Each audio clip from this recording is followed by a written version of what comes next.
That's pure. Yeah. How's it going, YouTube? Gabriel White here, representing the movement towards improvement back here at Woods Valley Golf Club with Blair, my buddy. Anyways, we played Stonebridge a few days ago, so I was able to take a decent look at Blair's game. We found that he was in some pretty big draws and double crossing some shots when he was trying to hit a fade. So his fades were more pulls, and sometimes the ball could cook a little too much left. So today, we're really going to work on trying to eliminate the left shot.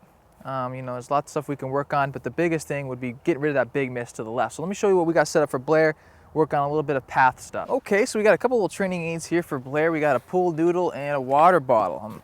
I'm not sure if I learned this little training device from Andy Patnow at TPC when he was working with Mark Hensby. I think Mark was telling me that VJ Singh used to do this. Actually, Blair, set up, please. Basically, this is going to help him work on a little bit of playing, a little bit of path. Let's see, maybe put it in right there, maybe. How's that feel, Blair? Does that feel too steep to you? No, it should be good. It should be right on point. Okay, we could do it just a little bit. Basically, you know, I wouldn't really put this pool noodle there for somebody who takes it inside and up, which I don't necessarily mind, but Blair takes it pretty straight back already. So this is going to really help him make sure he's not getting too shallow, too from the inside on the downswing. So then we're also going to put a water bottle out about a foot in front of him and just a little out to the right. So this is going to help his path on the downswing, and this is going to help his path on the follow through. Oh, geez. How'd you hit that, Blair? That's pretty good. What was the ball flight? A little, like kind of like a straight and then like kind of a fall off little cut. I mean, it was right at the white flag where I'm aiming. Yeah, it was a good shot. How was contact? Contact was pretty solid. So Blair's been noticing, you know, doing this drill, his contact's gotten a little bit better because he's not coming a little as far under. Balls are starting more left and they're not curving as much to the left, which is good. I mean, we checked the swing over at Stonebridge. We saw he was getting a little under, so it's just a simple drill, work on path on the downswing and put that little water bottle there, make sure he's exiting more left. I mean, that was a pool ball, but like I said, we're eliminating the left shot. Yeah, which is when I come under it, which, you know, if I get back here and then I come under it, I'm not going to hit this thing. And what my problem is I'm coming under, then out, and then hitting kind of like an uppercut draw. Yeah. Well, let's hit the driver, Blair, because that's what actually the biggest problem. Okay, so Blair's got a driver now, which is what he's been curving the ball most to the left with, so we'll just work on that a little bit. Started at the target, about 12-yard fade, which is good. Once again, we just want to not see that ball cook left. Actually exactly what we want to be seeing right now. It's not starting right and it's not going left, which is always good for me. Nice. It's getting more comfortable with that, a little more height on it. Yeah, it is. Well, I can actually like swing freely because I'm not crushing myself in the That ball downswing. started a little to the right, so let's see you hit one more, and I might see move the ball back in your stance, maybe like a quarter of a ball, Blair, maybe half a ball. Because the more the ball is back in your stance, that's also going to help promote a draw. So just about quarter ball up, half a ball up. Quarter up? Yeah. Oh, okay. Help you start a little more left.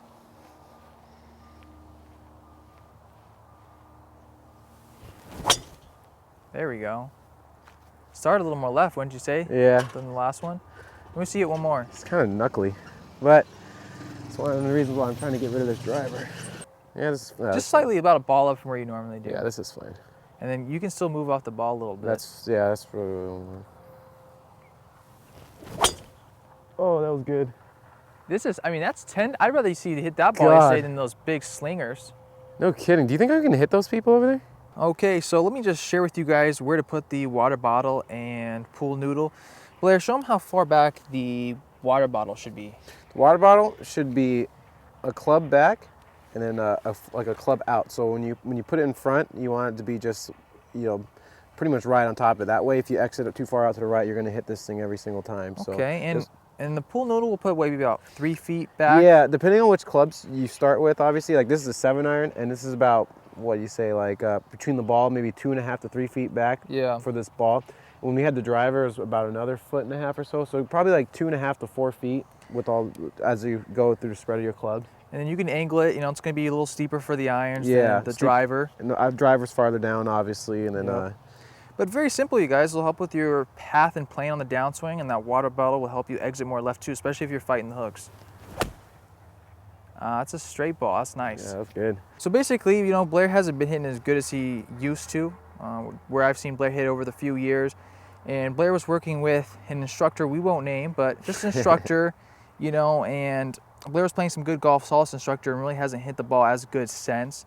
So I kind of told Blair, you know, it might be a good idea for him to go home, write down everything that he worked on with that instructor, and almost try to work backwards and almost put back those moves that were taken away. Kind of like what Tiger Woods is doing. Tiger Woods is looking back and actually going away from what's being taught, what he's been doing, because it hasn't been helping him. Blair's the same way. So just, we don't, you know, we worked on a lot of things, but one of the things that seems to be helping Blair recently is, you know, his coach was wanting him to keep that right knee a little more flexed, pointing towards the target on the backswing. If you can demonstrate, Blair. Yeah. Show us the way you were doing it today. Oh, like, so I had a little bit of a wider stance, and then it was more out like that. You see how the knees kind of pointed down and away, kind of? A little more flexion. Yeah. And so now tell them what you used to do. What I used to, I had more narrow stance, and then this leg kind of like, I wouldn't say like I swayed back on or anything like that, but the leg kind of, as I turned, would straighten a little bit and kind of go a little more free. And I think that kind of allowed me to just freely turn my hips as I went through the ball. So well, part of Blair keeping that right knee so bent was he was staying a little left on the backswing, and then he'd go a little left on the downswing, and he'd get a little more stuck. So I promote what Kelvin's taught me is, yeah, we like to see that right leg straighten a little bit, get a little more right side loaded, and turn. We don't want anybody keeping that right knee flexed and more internally rotated. So and that turns out that's what Blair used to do when he was hitting it good. So that's a bonus right there. yeah. And yeah, real quick, Blair, share some of the results today, and we'll call it a day. Some of the results? Yeah, what we were seeing ball fly, how you liked God, what we were doing. well, when we started, I couldn't even hit the ball. I mean, even when we were at Stone Ridge the other day, I couldn't hit the ball. Yesterday or 2 days ago, I couldn't hit the ball. So it was basically a constant push out right and ending to the left. Or if I aimed, you know, try to hit a cut, I would just hit it dead straight, no cut, you know. And then that all came from my path coming down the ball. And this thing's absolutely helped a bunch. And then found a lot of other things, like my right elbow is getting a little away from me, so we're trying to keep that more like stout and right inside of my body in front of me, and then and that just kind of automatically helps the path.